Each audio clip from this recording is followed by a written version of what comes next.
Oh man, it's pretty cool. Manually insert a shaft to lock the all-wheel drive. But you got the whole all-wheel drive dyno here. A lot of shops don't even have that, so that's pretty good. Purchase. Oh yeah, I bet you use it a lot. It had to be done. Oh yeah, oh yeah.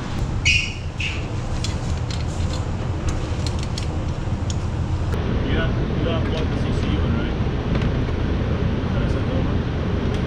Wow.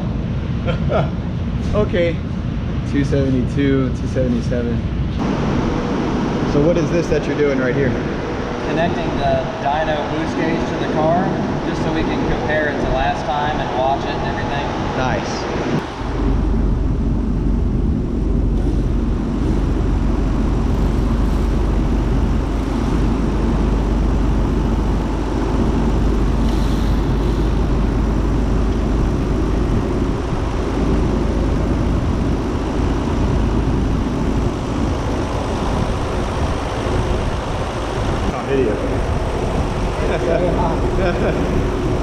Yeah, she's not cold. Dyno.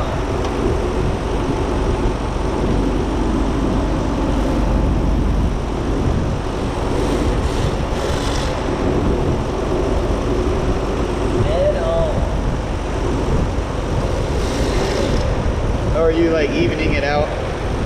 I'm making the timing between the computer and what's actually happening at the engine the same. It's adjustable. You can It's awesome. I didn't know that. Everything stretches and has a little bit of play over time. You adjust this, make it match what the ECU is outputting, and then you're actually tuning to reach reality.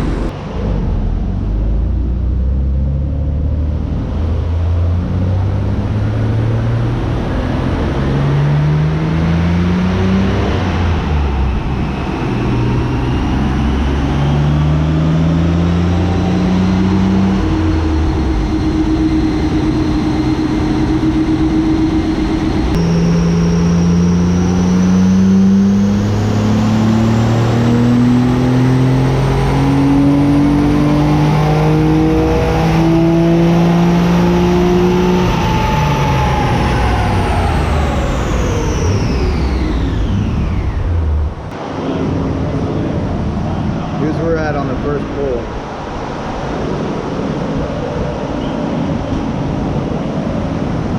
So that is 30 more horsepower and 40 more torque just from the first pull.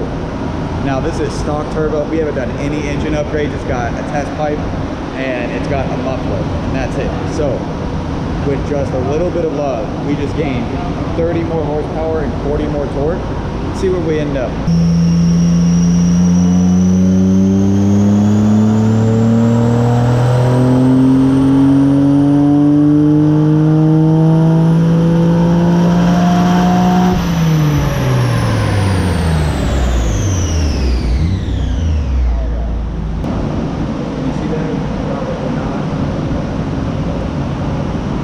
So we just pushed 15 PSI. We hit 321 horsepower, 280 pound-feet of torque, 281.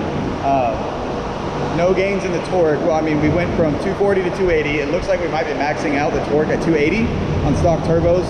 And then, of course, we have the 321 horsepower on stock turbos. Now, from what I understand, if we get the billet steel replacement for the ceramic turbo, we can get up to about 400 fucking horsepower, and that's to the wheels. And right now, we're pushing 321 to the wheels. 321 is pretty decent.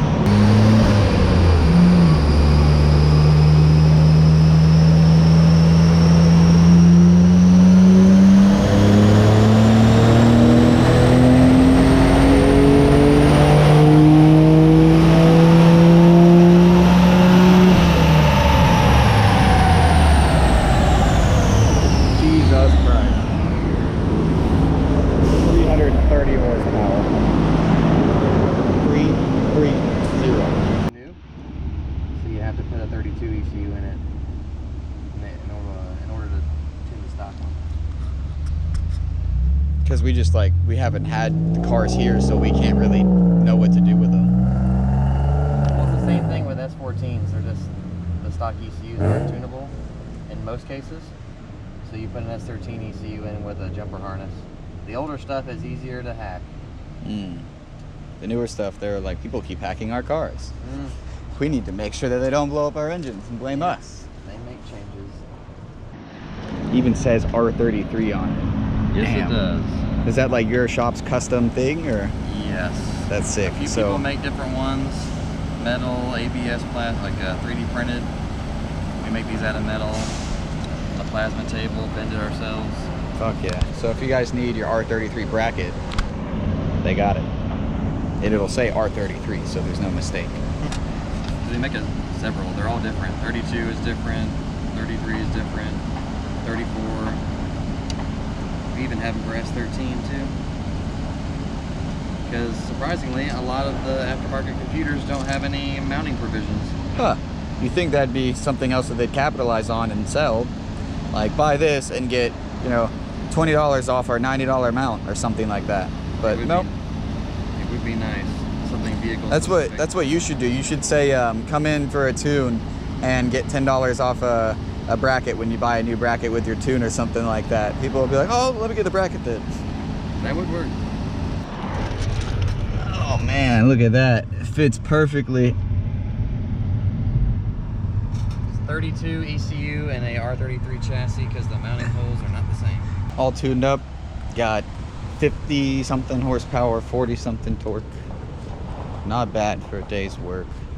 I'm here with Dylan from Countersteer, and he's pretty much been the go-to guy for our Skyline. As you guys have seen, we have the R33, and we pretty much brought it to him immediately after we got it.